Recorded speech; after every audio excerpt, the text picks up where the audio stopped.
New York really turned out to be such a defining point in my life. I was in this amazing city. I felt safe. I was in love. I felt loved. I stumbled into a line of work that gave me purpose, that kind of set me on a path to becoming an entrepreneur. I became a mom in New York. I even met one of my co-founders in New York.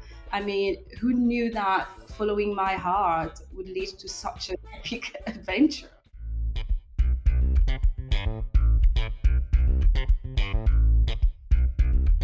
Welcome to Start Right Here, where I talk to BIPOC beauty pros about breaking into the industry, standing out, and defining success for themselves. I'm your host, Corinne Alcorit. I'm an OG beauty director turned consultant, but I'm also a dot connector. What does that mean? I love linking and sharing ideas, information, and people so that we can all succeed. And I do this show because I'm an advocate for creating an equitable, inclusive beauty industry. And this show is one way to bring you the information if you want to take a seat at the table or build one of your own. So let's get into the show. Did you know that 40% of the world's population has unmet skincare needs? We're going to find out more about that. Noelly Michoux is the CEO and co-founder of 456 Skincare. And what's cool about this company is that they're democratizing the foundational science. So we're talking about the nitty-gritty, the science of skincare, with an aim toward revolutionizing beauty and giving those of us with varying degrees of melanin in our skin amazing opportunities for great products. So welcome, Noelly. Well, thank you so much, Corinne. Thank you so much for having me. I'm excited. I am really excited to have you here as well because this is probably our second international show. And to be able to talk about beauty and BIPOC community and with a global view is really, really exciting to me. It is. It is an exciting community that's often kind of bundled up together. So it's really interesting to see that today we're able to kind of walk away from that unique story of us. I want to start with, this is the question I ask everybody. Was the beauty industry a destination or a detour for you? In all honesty, neither. It was more circumstantial. Life has a funny way of showing you how to fill the void within by putting you on a path that you didn't even know you needed to be on. And that happened for me in the beauty industry. I never grew up dreaming to work in the beauty industry, not even to be an entrepreneur. I very much come back from a background that is all about safety. So find your little lane, stay there, be safe. Don't try to reach for too high because this system is working against you and you will be disappointed. And so beauty for me was a job that I landed out of necessity when I decided to move to New York to be with my boyfriend. And I found myself becoming more passionate about the product, about the people at the receiving end of this product, and also about the impact that beauty can have on individuals and especially in underaddressed communities. So it was never a destination, it was not even a detour, but it did give me the canvas to dare to dream bigger and to create, even that world, create. I was never put in a position where I could conjugate the verb. Beauty gave me that, a way to create something that was healing for myself, that could be healing to others, and to dare defy the limitations of my circumstances. And it gave me a purpose. And I'm so grateful for that. That's wonderful. Let's talk about your background. Where did you grow up? And you talked about safety. How did how you grew up impact your ideas around beauty? So I'm a French national, but I was actually born in Central Africa in a country called Cameroon. But I was raised in Normandy in France. And so I moved to France to be with my new family. And this happened because my mom passed away. And we have this amazing culture in our family. I think this is widely done in most of Western Africa. When a family member passes away, if they have children, the children are adopted by members of the family. And so this is what happened for me. And my aunt, my mom's sister, became my mom. And it just happened so that she lived in France. And so just like that, I had to move to France to be with my new family. So I landed in little village in Normandy, not very diverse. And it was very disconcerting for me to go from a place where I blended in. I never thought about my skin color or anything, to just be in a place where I stood out so much. Very bizarre. And where I grew up, obviously, a greater emphasis was placed on Eurocentric beauty standards. And all that was described as beautiful was not me. And that's just the perception of beauty that I grew up with. Beautiful is not you. And I really believed it, until I was in my 20s. And then I really had to learn. This is from self coaching. This is for also seeing other Black women, darker skinned women, especially Black American women, kind of owning up to their beauty. That really helped me to learn how to embrace my own and my natural features. And I started to find a way to define beauty in a way that worked for me. And that was really unconditional acceptance and love. It was such a process. It still is a process today. I could only imagine going from a community where, as you said, you blended in and there was not this, you look different from me, something wrong with you kind of experience. And then culture shock as you were very young. So that was a challenge. Yeah, it really was. And it's amazing just how resilient children are, but also children that are immigrant, because we do have this ability to, at least that's how it went out for me. I was able to analyze my environment and really understand what it meant to be me in this new society and just how positional skin was. And so there's two ways that you can kind of react in these new situations. You can try to rebel and kind of tense against the system, which frankly, it never helps. But for me, I was really able to analyze it and figure out how I was going to adapt, to integrate and even assimilate. Maybe I took it a little bit far, but after I kind of had to learn how to pedal back to deconstruct all of that and find myself again. It was such an interesting process, really. Right. In that, finding yourself, did you buy beauty products? And if so, do you remember what the first product you purchased was? Growing up in a small village, beauty shopping was very limited to pharmacy or supermarket. Those were your options. But my mom's go-to products were these pharmacy kind of classic brands like Topi Creme that we bought mainly for the body because it got dried. But it's really when I moved to Paris, I was 17 and a half when I got my A level and I decided to go for the big city. Obviously, my parents were super scared for me. But it's when I got to Paris to go to university that I experienced my first beauty purchase, like just getting in the store, the feeling of seeing all these amazing beauty products and picking up something for myself. I could remember it like it was yesterday. And so I go in a store and I buy my very first oil serum from a brand called Yves Rocher. Yes, I know it. I really like this brand for a long time because they've been around since the 60s and really known for being the pioneer of cruelty free. And let me tell you this, it felt like a serious upgrade, from the shea butter, the coconut oil. And my mom used to bring a lot of stuff from Cameroon. Very good for you, but so raw and filtered, that natural smell. This, it just felt really luxurious and indulgent. And this is also when I learned about the importance of really cleaning your skin before you go to bed. And so I just loved going through this little routine because I knew I was going to apply my serum and it was like such a reward. And I loved it so much. So it's like this luxury pampering experience. At 17, that's major. At 17, I don't think I was even thinking about that yet.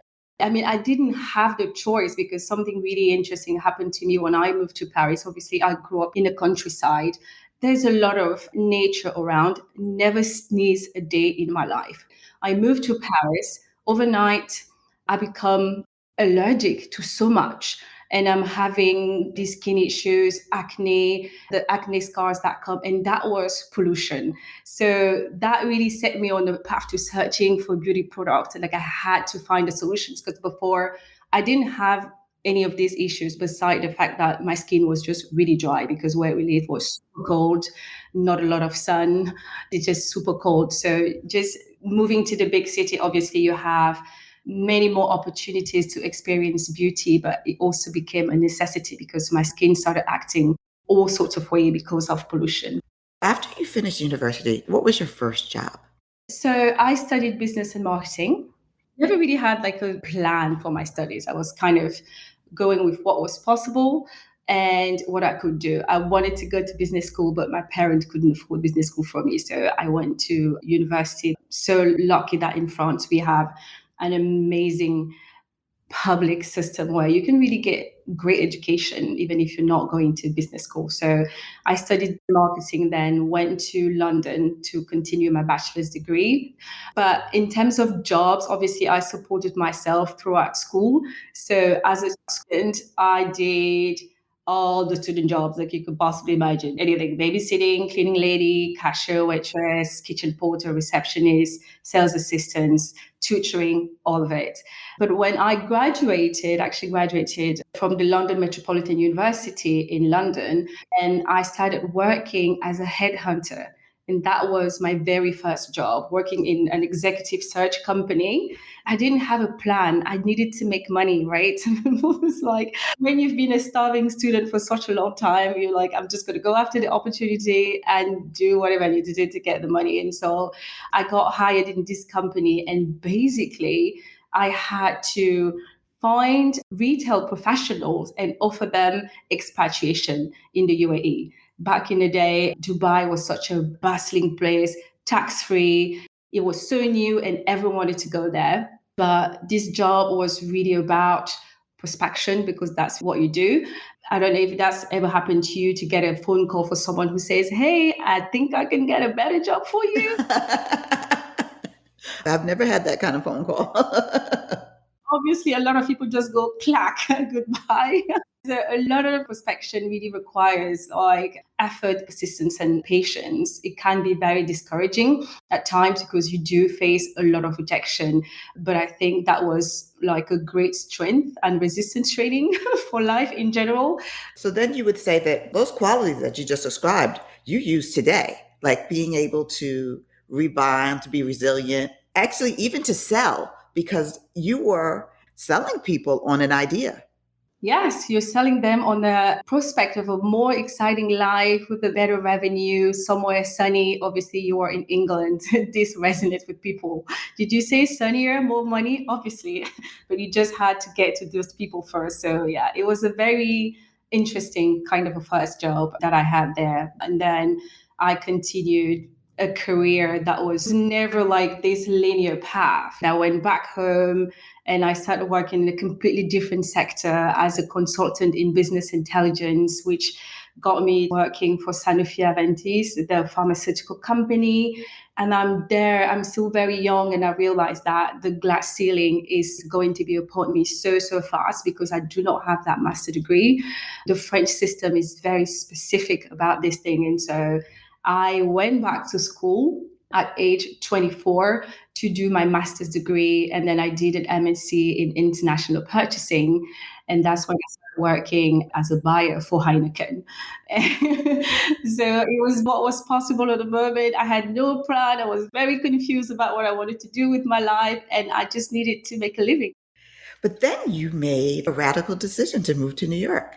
Yes, there are moments like that that really define the rest of your life. And I think this was one of those moments for me. I decided to leave my life in France behind to move to New York City with my boyfriend. I knew nobody in New York. I didn't have any friends, but I was in love. I was ready for the adventure. And leaving everything behind was super scary, but also staying in a place where I didn't feel at my place, really. I didn't feel at home and nothing felt fulfilling. That was even scarier for me. And I was like, you have nothing to lose. If it doesn't work out, you just come back home and voila. And so I moved to New York to be with Julian, which obviously turned out to be a great decision because we're still together and we have two beautiful children and we've built a life together. So that was a good decision there. But New York really turned out to be such a defining point in my life. I was in this amazing city. I felt safe. I was in love. I felt loved. I stumbled into a line of work that gave me purpose, that kind of set me on a path to becoming an entrepreneur. I became a mom in New York. I even met one of my co-founders in New York. I mean, who knew that following my heart would lead to such an epic adventure? And it's almost like a Hallmark movie or sitcom where, you follow your heart and everything works out. But it's real and it's a Black girl too. Really funny because my family was like, Noelly, something is very wrong with her. She is very unstable. She finished her degree. She's working for a great company. She has so many job opportunities. Why would she move away with a boy? That's just so not like her. Yeah, all my friends told me, you're going to regret this. This is not a good idea. And his friends as well. But we proved everyone wrong. So let's talk about the great job you stumbled into. How did that come to pass? How did you get the job? It really was. It was a job. It was not like a career. That's how it started. So you move to New York, and you know how New York is one of these cities that just shakes you out of your comfort zone. It pushes you to dare to dream bigger. You're surrounded by so much energy, innovation, creative and driven individuals. You see your own partner hustling as an entrepreneur in New York City, and that really inspires you to deeply think about the impact that you want to make in the world, like how you want to feel. And I get to New York and I was so confident that I was going to get a job. It's like, Noelly, you are good at your job. You can get about with English. This is going to be a piece of cake. I get to New York. I start getting in interviews, obviously, to get a job in purchasing. And every time I go to an interview, everything goes amazing. I talk to the purchasing manager, the director, to say, we love your profile. Now go talk to HR. And this is where it always blocked out for me because I didn't have the working visa. And for that, it was really hard to hire someone to do a job that an American person could do. And I kind of spent 5 months without working. This is the first time in my life. I've been working since I was like 15. This is the first time in my life I don't have a job. So I was losing my mind. I was really losing a sense of me because being independent was such a huge part of my identity. So Noelly working, big part of the identity. 5 months, no job in New York. I am losing it.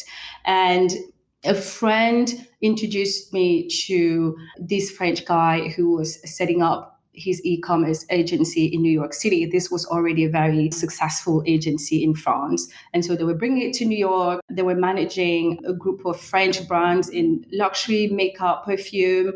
And I went there for an interview and I told him I don't have any experience in beauty. Absolutely not. All I know is that I can never find beauty products that work for me. So this is interesting. And they say, look, you've had like an amazing career so far and you seem like a very versatile and adaptive person. So here is where we would need you. I was like, yeah, that sounds amazing. When do I start?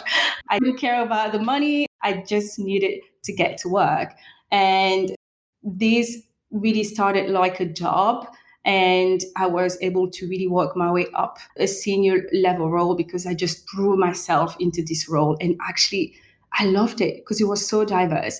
E-commerce was so interesting because you look at social media aspects of things, you look at managing the website, bringing in the products from Europe, the legal aspect of it, talking to journalists, to influencers. It was so diverse. And I was like, I really like being in this kind of a diverse and very dynamic role.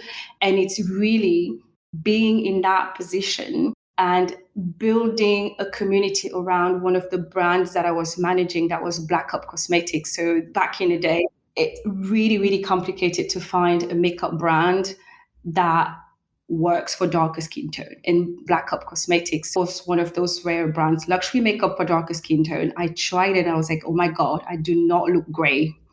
They can actually look good. The undertones actually work for my darker skin. So I really fell in love with that brand. And it's when I was developing it with a community of makeup artists, the editors, also the customers. I just loved talking to customers that I started seeing this pattern, not only Black women, but also Indian women, women that have higher melanin content in their skin, keep complaining about the same thing. Oh, is BlackUp going to do skincare? We are not able to find great skincare products, something that hydrates enough. Hyperpigmentation is an issue. The skin is always dull. I was like, wait a minute. These women here in the US, they are complaining about the same things that we complain about in Europe. And we find that normal because Europe is not very diverse. Well, like, obviously, we're not have inclusivity here, but this is America, the most diverse country on earth, where the African American population is so visible and so powerful, where the Asian community is so powerful. How comes we are complaining about the same thing? So I was like, this is a global issue. There is something going on about people having melanin in their skin and them not finding that satisfaction and the results that they want with skincare products. And the idea, the desire to kind of act upon that piece of information, it was born there, but it was more like a dream, but I was still held back by a lot of fear. I had so much fear, and I made a lot of excuses to not take the leap right there. And so I just kind of continued working for this agency. I had my daughter there, obviously went through postpartum hyperpigmentation. And this is when I met my dermatologist in New York City. That really helped me make sense of things, explaining what is my skin, the physiology, the difference. And I was like, okay, this is the beginning of something. I need to research more. I need to be really curious about this issue. I just kept having this feeling that there was something major that was happening there. So it's almost like a burning desire inside, but then curiosity led you to entrepreneurship. It kind of pushed you into entrepreneurship. It really did. When you stumble upon scientific evidence that explains a pain that you've been having your own life, and you've seen how women in this diverse community can get excited about having solution. I could see their excitement about having this makeup brand as something that worked for them. Even myself, I was like, wow, how healing would that be to have the same kind of solution for skincare, something that really understands our skin, that gives it that comfort, that hydration, and you don't have to go one layer, two layers, and three, and then add shea on top when you've spent like hundreds of euros to buy really expensive products. At first, it was just like something burning inside of me, but obviously, I'm not a scientist, I'm not a formulator, I am not a product of a big beauty conglomerate, right? You see a lot of entrepreneurs coming from, I've spent 15 years at this big beauty conglomerate. So I have the template, I know how to make it work, or I've been with this major tech company for 15 years, so I know how to build an organization. I was just a woman, just a customer at a receiving end of an industry, feeling something. And I stumbled upon the information, the evidence, and I wanted to act on it. And that's how it all started, really. Now you have the idea, you have the dream, you have almost like a mission. So once you have this mission that you're wanting to fulfill, tell me about the process you went through, because it's not like, oh, I have this mission and you went to the formulator and they said, oh, good. Walk us through, take us through that journey, because it was a journey for you to create 456. I really want our listeners to understand that you fought for this in a lot of ways. Yes, absolutely. The work started with my own self. The very first obstacle I had to overcome was my own self criticism and my own self doubt, and just other people's opinion. You have no idea how many ideas are kind of killed in their infancy because of the judgment that we put in it and this listening to other people. And so just this part took me years to get out of it. we could have done this a lot faster if I felt that confident. So this is 2017. I've had my daughter in New York City in 2015. I am pregnant with my son in 2017, and we decide to come back to Europe because literally two kids in New York is like a lot. So we come back to Europe, and at this time, I'm just going through a lot of questioning, like what to do with my life. I've moved to go to New York City. I had to change careers again, and here I am coming back to Europe. Am I changing my career again? What am I going to do? And I didn't want to go back to corporate, and this idea was still there, and the desire was growing. And I decided like this time I was going to find the courage to go for it. So fast forward, end of 2017, I have my son. I decide to just be with him for a while. And he was 8 months when I kind of sat down and started writing this concept, the vision behind 456, which was to create a 360 skincare system with topicals that were based on the physiology of darker skin tone that were really aligned with their structural and functional differences, and finding that balance that allows you to get the result without antagonizing the skin. The other part was the nutraceuticals, because I read so much research that was validated later by my co-founders who were scientists, just how we could tackle beauty from the inside. And the third part was about the education. All of the information that I got from my own struggle discovery with skincare at the cost of my own skin, of my own well-being, and then from doing my research, I wish someone had given me this information. And I felt that just adding that part about educating people, it was so empowering, because when you have the information, you're able to make better decisions about your skin. And so that was the concept. And this part about making a brand that was inclusive, again, was really inspired by science, because 456 talks to 40% of the world population, but a very diverse community, culturally, ethnically, very diverse. But we have similar structures in the skin.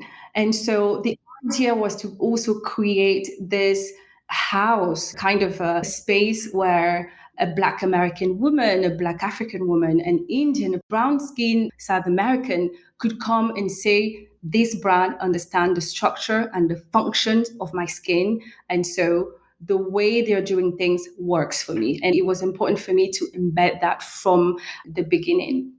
And so I started contacting labs, obviously thinking everyone's going to say yes to this. No one is creating products for these communities. And I kind of learned that for a lab, doing specific research for darker skin tone was just a no-no. And my only option was to take white label formulation, so existing formulas, and tweak them and go to market. Let me just explain to the audience what that means. So sometimes you go to a lab and they may be a contract manufacturer and they already make a product. This is our catalog, so to speak, of what we already manufacture. And what they were offering to her is, you can have anything in our catalog and we could put your label on it, but we're not changing the formulation. We're not changing the formulas. You can add shea, whatever oil you want to add, and go to market with it. And there are many ways that you can decide to serve this community. But back then, I was like, wait, if I'm going to leave my babies at home and not spend time with them, I'm going to do something that feels authentic to me. It almost felt like using the same tools that the industry, the system has been using on my community. If I had done that, kind of like, here's what is out there, you got to use it the way it is. It didn't feel right. I didn't want to be just the Black woman who founded a brand for darker skin tone, because you can do that and these products can still not be for darker skin tones. And so that kind of set me on a completely different path. When you create a cosmetic brand, usually the template is there. You go to a lab, contract manufacturers, you get existing formulas, you tweak them, you go to market. At least that's how it is for most independent brands. So I didn't want to do that. That set me on a path to finding a chemist, a formulator to help co-create the brand from the ground up. That's what I needed. Let's do it from the ground up. How did you do that? You have co-founders. And generally, if you're an entrepreneur, you don't have all the skills necessary, whether it's technical or it's scientific. Most people don't possess all the skills needed to get a brand to market. So a lot of people decide to take on co-founders. But how do you find one? How did you find yours is the question. It was the journey in the journey. And so at this point, just having called a lab, I just have this obsession that I need to find a formulator. That is the only way this is going to happen for me. And so I started calling my friends. Do you know anyone who knows anyone? Through my relationships, I'm introduced to this amazing formulator who just happens to have his own lab in Lyon, which is in the central of France. I was like, wait, this is amazing. We started working together. We worked together for about 3 months. Like, what could this line look like? From the concept that we built, how are we really structuring the line? And then out of the blue, it was just like silence, no more news from him. And then I got an email from him saying, look, my wife doesn't want me to go to this entrepreneurial journey. We need to keep the lab functioning for our existing clients. And so I'm out. I got so depressed. I was like, no, here goes my chance. And for weeks, I was so confused. I was completely lost. I just didn't know how to get back up. And so I go online and I start searching manufacturers in France, cosmetic stuff in France. I don't quite remember how I stumbled upon the French Cosmetic Valley. I was like, oh, this is interesting. I started reading about this Cosmetic Valley. I was like, that sounds amazing. I didn't even know. France, we have some of the biggest beauty conglomerates in this country. And there is this amazing hub, just 2 hours east of Paris, La Cosmetique Valley. And they had a program called Cosmetop, which was an initiative by the French government with some of the biggest French brands to help foster innovation in the beauty industry. And so I see on that side, appel à projet, calling for innovative project. If you have an innovative project that meets this and this and this and these criteria, you can come and pitch your concept in front of a juror. And if the juror thinks your idea is amazing, you will be part of this network, and that will facilitate introductions to manufacturers and to the whole ecosystem. I was like, yep, that's my chance. And so I contacted them, pitched the project. I was like, yeah, this sounds amazing. Let's pitch in front of the juror. And so I actually went to the LVMH Research Center. This is where the pitch was happening. Everyone kind of looks at me. When people look at you and they're like, this is amazing, but this is also going to be painful. And they basically were telling me, obviously, this is like the big elephant in the room. We all see it, but no one talks about it. It's very necessary, Noelly. What you're trying to do is amazing, but it's going to be hard. How can we help you? And I was like, I just put my wish list out. I would love to find a formulator to really create this with me. If we could have a lab space, I started just asking for so many things. It's like, at this point, what do I have to lose? And they are the one who introduced me to my co-founder, Imen Jarbi, who is a doctor in pharmacy, an amazing formulator. We call her the skin healer, someone who just creates skincare for skin health with so much respect for the human health, for the planet, zero compromise. They introduced me to her because she also came to the same juror to present a patent that she was working on. And they say, I think you should talk to this lady. I called Iman, and it was just a match made in heaven.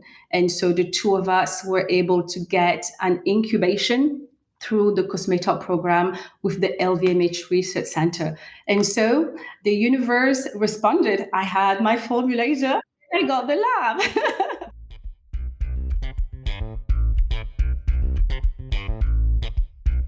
If you like what you hear, why don't you subscribe to the Start Right Here podcast and leave a review? And please sign up for our mailing list at thebeautyroundtable.com so you will be in the know about all the good things coming. You know how many lessons that you just showed us? Perseverance. You think you're on the right path, and I think this happens to a lot of people. How many of us have started out, we have a dream, we think it's this. So you met this guy in Lyon, you're working on it 3 months, and then they ghost you. At some point, some people, that's where they stop. But you didn't, you did research. Then you find the French Cosmetic Valley, which is like Silicon Valley for beauty. And you reach out, you pitch them, and it is akin to people going to Silicon Valley and getting venture funding for like a SaaS company, a software company, or something like that. And then not only did you deliver the pitch, you asked for what you wanted. Instead of saying, I'm just happy to be in the room, which a lot of us do. You got past that point. So, okay, I'm here. I'm so excited. I'm not going to ask for anything. But instead, you said, okay, for this to work, this is what I need. And I don't only need somebody to work with, I need a place to develop it. Yes. That's like genius. That's so many lessons. Oh my God, that was so daring. Yeah. Now when you hear it, you're like, I can't believe I did that. Yeah, you did. If you see this space, when you enter this space, it's so impressive. It's so daunting. It's like this humongous, beautiful temple of beauty, and you see all those amazing brands displayed, and you're like, what am I even doing here? Can I be here? But it also felt like that was my last chance. And so I just had to go for it and ask for everything that I needed. And I didn't even know that they were going to help in that way. But I'm so glad that they were so pivotal in this project, really starting somewhere, getting that lab space, getting the co-founder that knew so much and that had the practical expertise, because this is someone that had been creating prescriptive skincare, such knowledge for darker skin tone and great understanding. I mean, the universe definitely delivered for me that day. Right. The two of you go through this program, and then after you leave the LVMH Research Center, what's next? Were you ready to launch then, or did you still have work to do? We could have. We had a formula because my co-founder Iman was coming from a place of so much knowledge of, I know what to do. All we need is a space where we can actually leverage my knowledge and figure out a way to put it into an industrial process, because it's very different when you are creating skincare as a prescription. It's really something that the doctor in pharmacy does in an office scene, but then getting it on that industrial level is different. We could have launched then. Just being with the incubator obviously facilitated so much for us. We were able to raise some pre-seed money because let me tell you, when you have that Christian Dior card, everyone answers. You call the manufacturer and you say, I need this sample. They send it to you. We started pitching business angels and we had an amazing concept, and then we kind of had this big name backing us. So we were able to raise some initial fund. This is what happens. We started looking for a manufacturer. And here I am, kind of back to where I was with the lab. And we've spent a year building a very specific formulation philosophy. This is a very specific system. And then we take it to manufacturers and everyone says, we can't do this. This is not possible. We just came with a very tough specification saying, these are our formulas that we've created to get them to industrial level. Obviously, we need to work with you, but our water system is different. We're not using the same water that you use. We're not using the same ingredient to create texture. This is going to be a zero plastic, zero silicone zone. And we don't want anything that can disrupt the endocrine system. So in terms of the preservation, we created this very natural preservation system. But you go to manufacturers that already has their setup and their clients, and you're literally nobody, and you're asking them to change so much. So that was a no-no. And then we were like, maybe we do something different with our money. Instead of going after the branding, the growth, we are not ready because we have these formulas. We need to make sure that we're producing them in a way that is uncompromising, but we're missing one very important factor: her, the customer. We don't really know how these formulas are going to interact with her skin. And yes, we're coming from a place of science, of so much knowledge. My dermatologist, Dr. Charles, that I saw for my postpartum hyperpigmentation, also was part of the project. He's one of my co-founders. Even if we have all of that knowledge, that science, we're missing one very important factor: her. And so we were like, let's just do it differently. Let's be crazy. So we decided to build our own research space and then attach a small manufacturing unit to it. And so that's what we did. And this really allowed it to have our own space. Like, here we can be free, we can be independent, we can be uncompromising. And we are going to then launch this brand in a way that allows us to continue the R&D, but in a way that is smart and inclusive of the community. So we launched 456. I wouldn't even call it a launch. This is literally like, let's build a website because we have the products. You were in beta. Like beta. We've been through, obviously, COVID was such a thing. We have the formula, we have the packaging, we now have our own lab space. Let's customize formulas and put them in a customer's hand, put them in a feedback loop, and really listen. Now it's time to listen to her. And this is really how we got to market in a really soft way, doing customized formulations. And customers started coming back to us with so much information that, and let me tell you this, if we had launched the brand back then without doing this process with the customer, we would not be the company that we are here today. I can really say that the customers were an integral part of our R&D because they've told us what works, what doesn't work. We've been able to push the balance further, thanks to us, and really align those ingredients, the dosage, in a way that really works for them. So from not finding a formulator to the cosmetic valet to now being in a position where we were just starting a whole nother journey. This is industrial stuff. Like, we find ourselves in a position where we were in full control of our creative process, and it completely changed who we were. And we didn't know that there, but we realized, like, oh my God, this is such an amazing foundation for what we want to do for this community. The vision that we have for it later is to come true. I think this is the foundation we needed. And I was so glad that we can build it and have a space where we could be free. What's exciting to me about what you've just said is that none of this was the traditional route. So even after the incubator, you tried to do the traditional route. And what you actually did was what we call here lean startup methodology. So you validated your product before you started to manufacture in mass.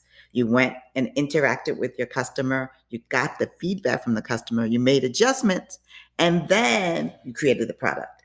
And that saves so much time, but it also kind of validates that you're solving a problem. Because you can think you're solving a problem, but if you don't talk to the customer, you're not necessarily solving the problem they want you to solve. Absolutely. That is something that we realized. And it was so amazing when we started receiving feedback from the customers.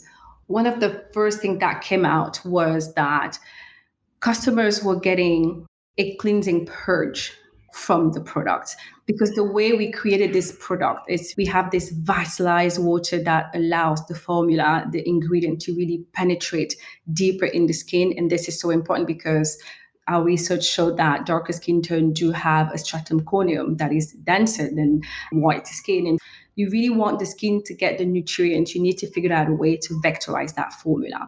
So you have that. And then we are using only biodynamic ingredients. And the way the formula were designed, it was for skin health.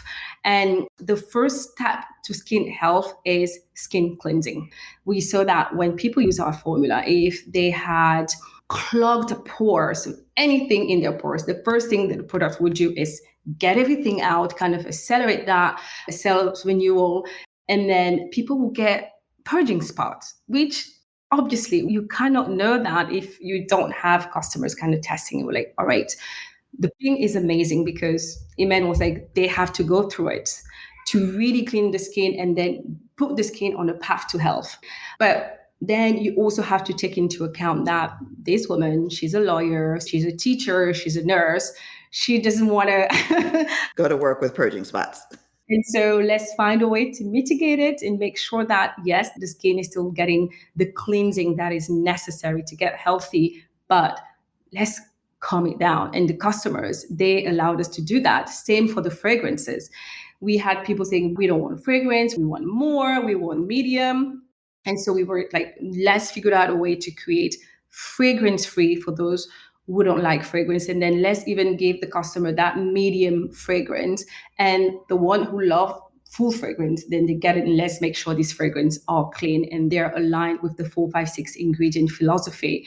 And just giving them those options, they were so happy. Oh my God, I can't believe we can choose no fragrance and have a fragrance. But for all of the improvements that we made, they were inspired from the customers and getting their feedbacks. I mean, that was major. And we still are in that process today where before we put a product out, we have a group of customers that are testing, giving feedback. We incorporate the feedback before we put it out. Talk to me about the line now. How many SKUs do you have? And before you answer that, I wanted to ask you, you have very specific ingredients, even the water that you're using. How did you source all of that? That sourcing part, that was interesting because a little story about when we were in the incubator, we could have access to their ingredient manufacturers, which was amazing for us because at the beginning you need to buy such small quantities that you just don't meet most manufacturers' MOQs. And the fact that we can get them from the incubator stock, that was amazing. Obviously, we didn't think about the part where you have to actually place the orders and those MOQs.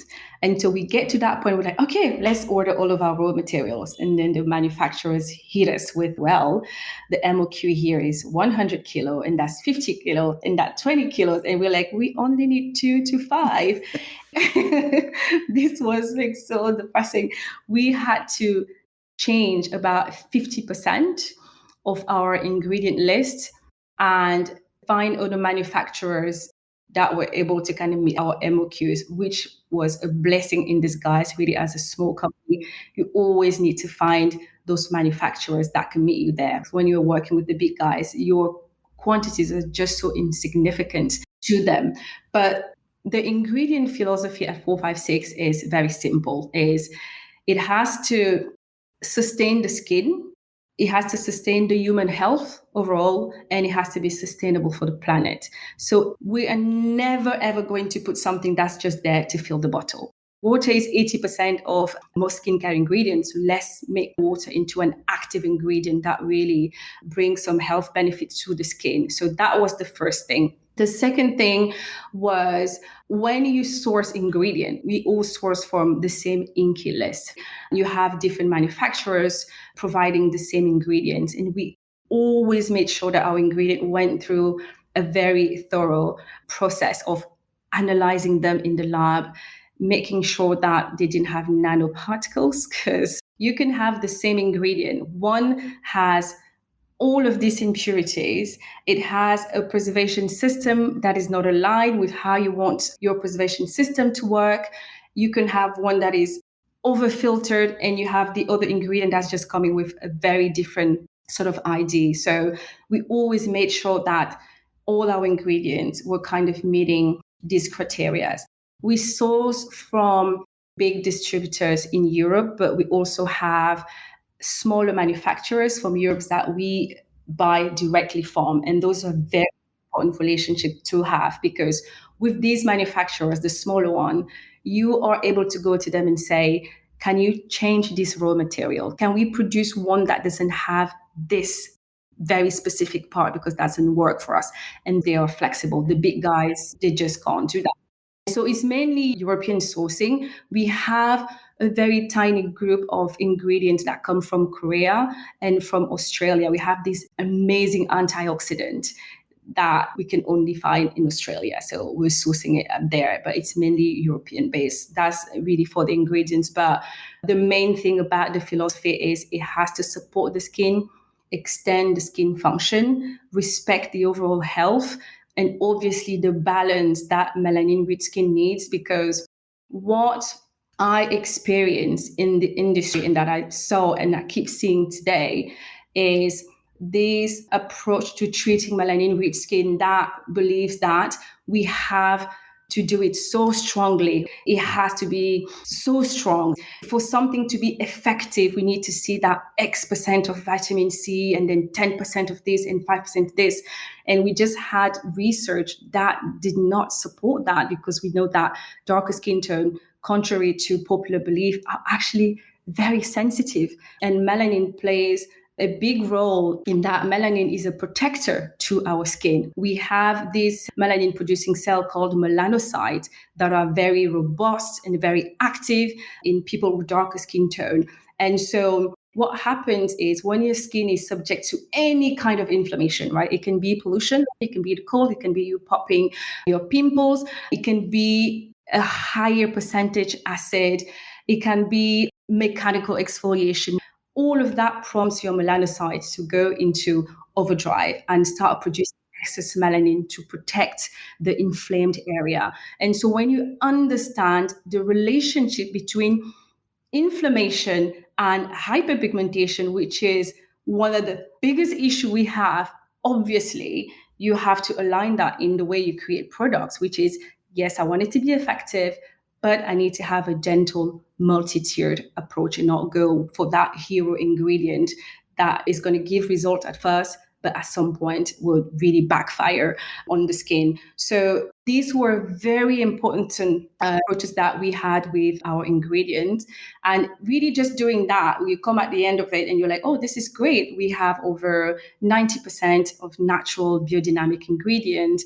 The formulas are all, I don't like using the word clean because that term is very confusing to me, but it's very health centric and there's nothing in it that can antagonize the skin. And that's really what we want. So, how many products are in the line? Right now we have 8 SKUs. So obviously coming from our customized system, we had the thousands of combinations possible with this SKU. But we have 8 SKU, and the way we really built the line was for it to work as a team. And they're all perfectly dosed for you to stack the benefits without it being too much for your skin. So we have 2 cleansers. We have one cleanser that we call it Clean Cleansing Oil. This is like a treatment oil concentration of over 10 precious natural oils. We've included anti-inflammatories, antioxidants, and we are using very mild emulsifiers for this oil.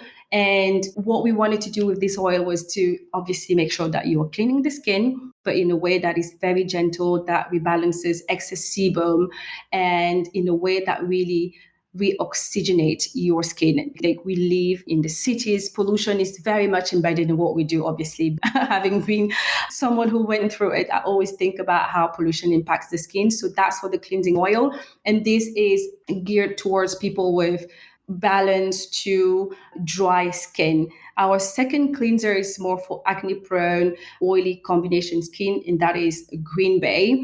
And this Green Bay is really offering very unique kind of a triple action to your cleansing experience. This is something that's going to really purge your pore from any impurities. This is going to eliminate all traces of makeup, but also purify and clog the pores and tone the skin.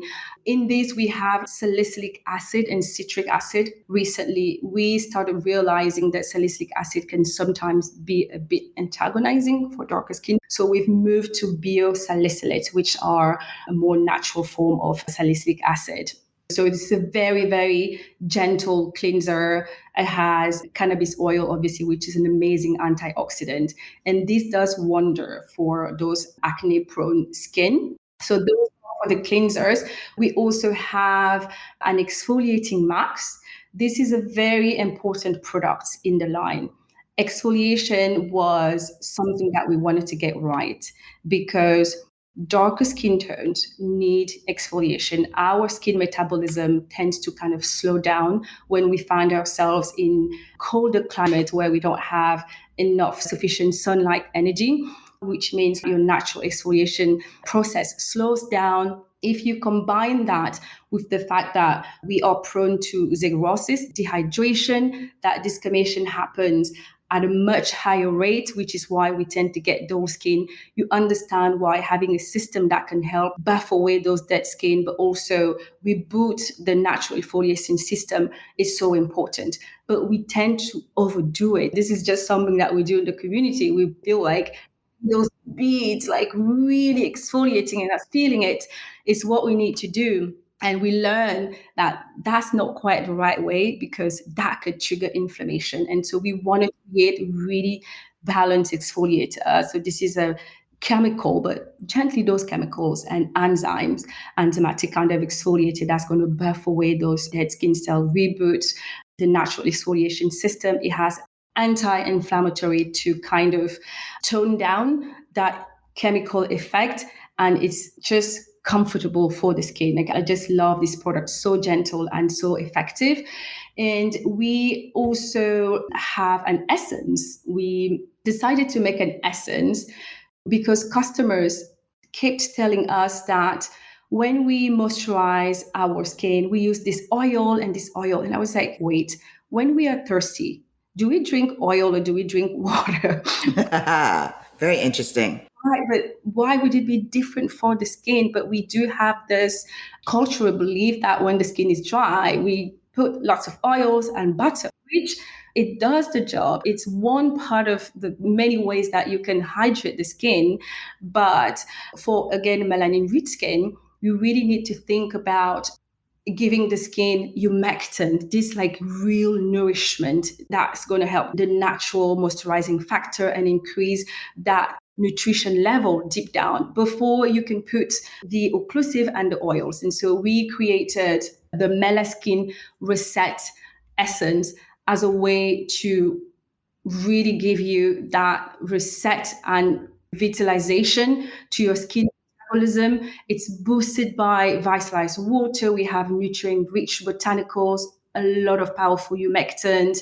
It just kind of put the bounce back into that dehydrated skin, and it doesn't have any drying agent. I mean, this is an amazing formula to kind of reveal that smoother, firmer, more youthful skin. And I'm giving the products as you kind of use them in the routine. Then we have 70 Delight. 70 Delight is major. It is our bestseller. This is why customers come to us. And this is really part of the 456 identity, our mission, which is a lot about solving for hyperpigmentation. There's a lot of it that goes into these products. When I started looking for a solution for my hyperpigmentation, I saw that what the market offered was two things. You could either get the serum that really doesn't do anything for you, or you get one that's doing it, but that's doing it too much. It works at first, and then you are getting even more hyperpigmentation after certain times. And so we really wanted to find that balance and really go deeper into just understanding how melanogenesis work and how that complex that is, and that there are many different pathways that melanin is produced. So if you use that one hero ingredient approach, which is what we see a lot, is vitamin C, and that doesn't quite give that sustainable result that we wanted. And so we wanted to create this very potent but well balanced formula that tackle melanin production through different pathways. So we have many different active ingredients that are doing the job here. Obviously, we have vitamin C because people love vitamin C. So we had to do it with like a medley of vitamins. So vitamin C, vitamin B3, which is niacinamide, vitamin B6. And what we saw is that obviously we know that all of these vitamins have a brightening effect, but when you combine them, they kind of boost each other's brightening effect stronger. So that was very interesting. We did it that way. We use exyl resorcinol, which is an alternative to hydroquinone. We see a lot of customers coming to us and saying, I was prescribed 4% hydroquinone. And that always makes me go, oh my God, like 4% for the whole face? For how long? That ingredient is known to have quite an impact on the skin and human health. And so we source for this active acyl-resorcinol, which is a natural brightening. Is as effective as hydroquinone, just without the negative side effects of it. We are using a system called the Hydrocy Appetite, where a medley of brighteners really help transform eumelanin, the darker melanin, into pheomelanin, which is the brighter kind of melanin, to naturally reduce hyperpigmentation. It has glutathione. We added azelaic acid because that really helps block the process in the formation of hyperpigmentation. And so it has alpha arbutin, but it's creating a system that is super strong but super gentle at the same time, so you increase the skin's acceptance of the products. And then, as we always do it with 456, antioxidants, very important, anti-inflammatory is very important, and hydration. And so 70 Delight is like one of our hero products. We are always improving it, listening for feedback, just to make sure that this formula continues to deliver for the customers.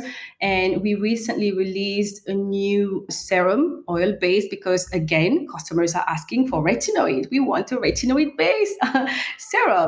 Just studying retinoids and having used it myself and seeing the effect that it had on my skin, I was like, yeah, probably not. And so we formulated Max Glow Getter, which is a firm radiant serum. So it's both hyperpigmentation and kind of that youthfulness to it, anti-aging. And we're doing it not with retinol, but with bakuchi oil, which is a powerful but natural retinoid mimic, sort of just gentler for the skin. So a better option for darker skin tone. Again, acyl-resorcinol, and this one we added a lot of amazing, nourishing skin barrier strengthening active like neem oil, nigella oil. It has coenzyme Q10, a lot of antioxidants. We are using a 100% plant-based silicone replacement because we don't want to use silicones.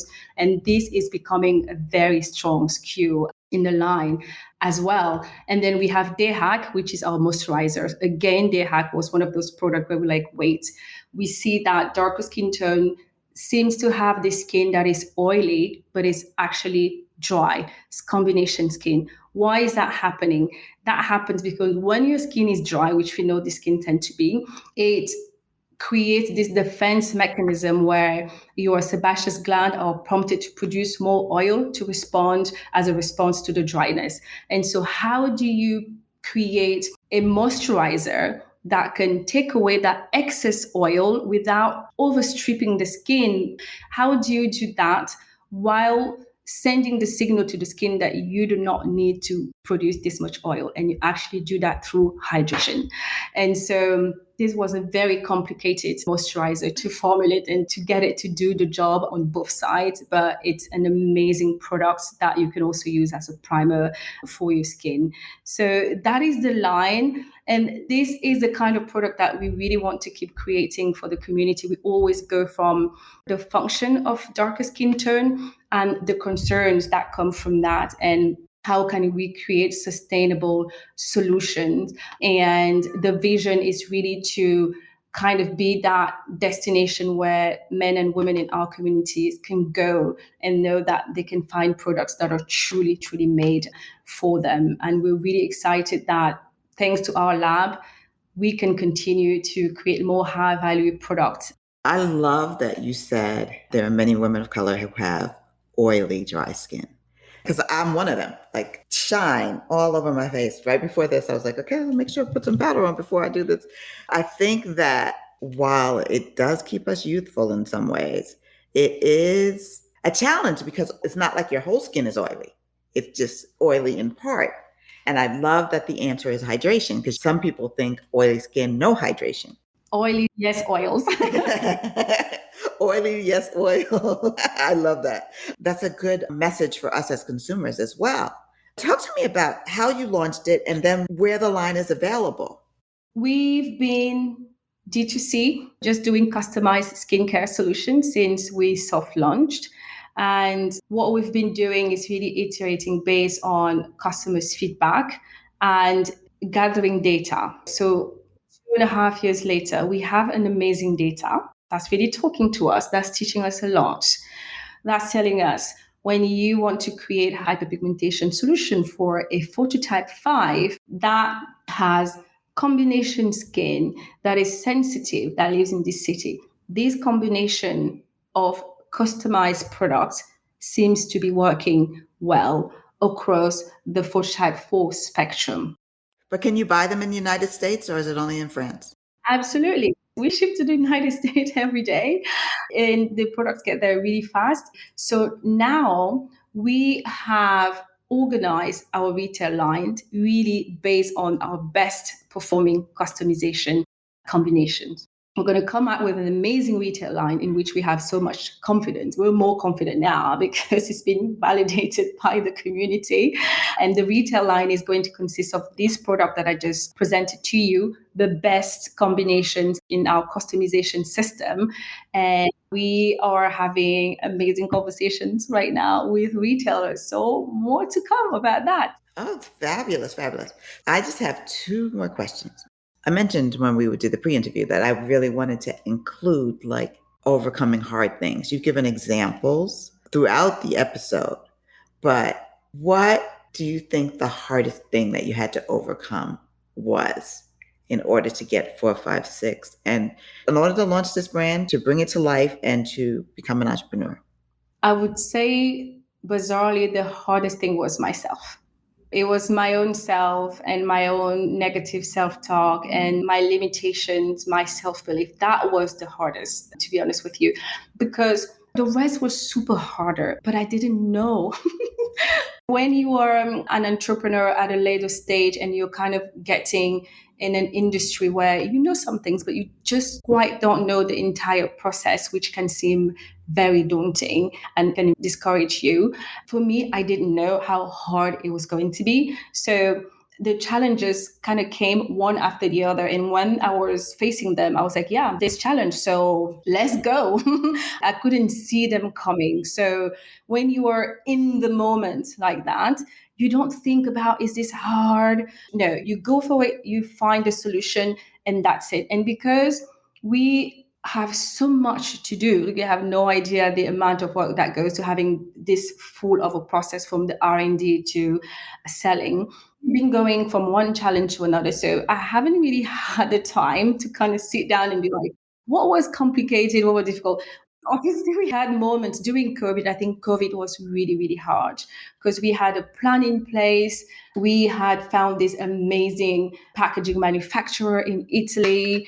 We had just put down the deposit for the lab, and the whole country shut down like a week after. And I think that was my biggest moment was like, oh my God, what's going to happen? Are we even going to get our money back? The packaging manufacturer is closed, so we don't have packaging. I don't even know if we're launching anymore. So that was a tough moment because we didn't expect it. It just kind of came. But we never have the time. And this is probably something that I need to change and kind of just sit down and look at the journey. But we never have the time to sit and say, is this hard or was that hard? Because the moment you're done solving one thing, another thing just comes right after and right after and right after.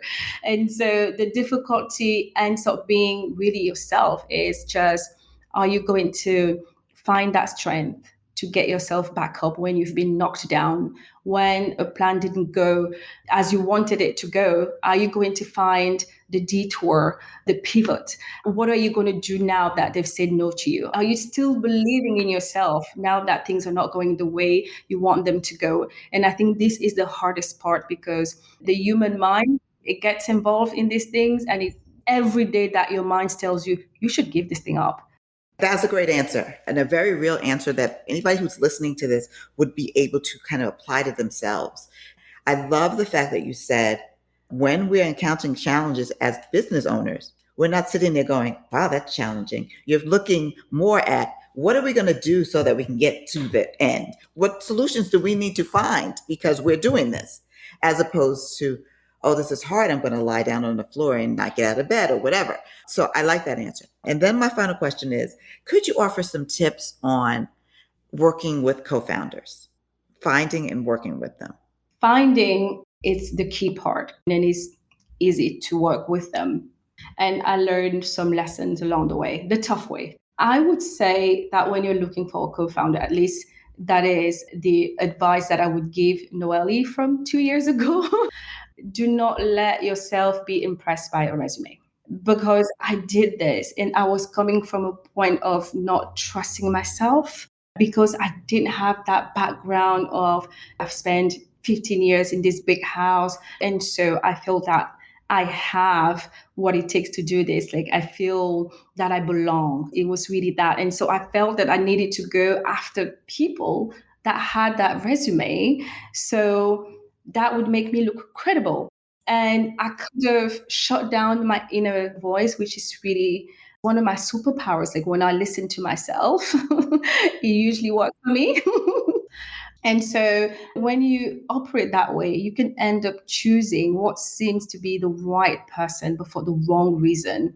And then you completely forget to apply the selection process to them, which is when you are looking for that co founder, you really need to make sure that you are sharing the same vision and that they really see your vision, really see it, and that they want to carry it out the same way. If you are someone that's trying to build a project for the long term and you get a co-founder that wants to exit in like 3, 5 years, you're not going to have the same in how you build things. So you need to make sure that you align with the vision and to which space you want to take the company and where you want to take it. You want to make sure that you give yourselves enough trial time. Don't do the, oh, it's been 2 weeks and we're vibing really well, so let's sign the contract. No, give it 6 months. I would even say give it 6 months, sign a contract that allow you to be in this trial period so that you can ensure that you are able to work well with this person, that more importantly, you are able to give each other feedback in a way that is real but respectful. And you just want to make sure that you like this person. Sometimes, and that happened to me, you get a co-founder and you're like, I do not like this person. I do not like them a lot. And I'm finding myself having anxiety when we go into meetings and I feel stressed. And this is really blocking my creativity. And I'm not feeling like this is my space, and that is really important to give yourself that time, because you can then figure out in 3, 6 months, like, no, this is an amazing person. They have an amazing resume. They have amazing skills, but it's still not the right person for what I'm trying to do. And so ask for recommendations, ask around. If you find someone and you think that this could be the right person, I don't know, go on LinkedIn, ask them to give you references. Talk to their friends, talk to their wife if you meet them, really trying to figure out who they are as a person, because that is massive. When you're entrepreneurs, you go through so many challenges and hurdles and difficult times. If you are not aligned with your co-founder at a personal level, this could be like the most skilled person in the world. Things are just not going to work out. These are amazing tips. Amazing tips. I love the idea of that you don't commit to somebody, just like you're going to get married after 3 months or the first date or something like that. The tip about the resume and getting references, like you're hiring somebody for a job, you really need to do your due diligence, especially if you're going to be working side by side, because you don't want somebody that's going to diminish you. I think that's amazing. So thank you for those tips because they're great. I want to ask how people get your products and how they can follow you on social. So if you could share both, that'd be great. Yes, they can come to our website until we get out there in the retail space. What is the website? The website is 456skin.com. And then please follow us on Instagram at 456skin. And yes, this is where we are. We post a lot of educational content on our Instagram to really give you all of the great information you need to know about your skin, your skincare. We have an amazing blog on the website that demystifies a lot about darker skin tones and our process. And if you have any questions, we do skin consultations as well. You can send us an email on hello@456skin.com to ask for one-on-one consultations with one of our skincare specialists. That's fantastic. For me, as somebody who's been in this industry for a while and a veteran, I learned something today. And I love when I'm speaking to somebody and I learn quite a few things. I love the 456 commitment to the health of the skin and the environment, that you're not compromising on ingredients, and that you took the leap to move to New York, because if you didn't, it might have happened differently, but it put you on this path. So there are no accidents at all. I think it's a divine plan. And thank you so much for being here today. That's our show for today. Follow at start_right_here_podcast on Instagram, and check out the Last Word newsletter for my latest musings on beauty and inclusion.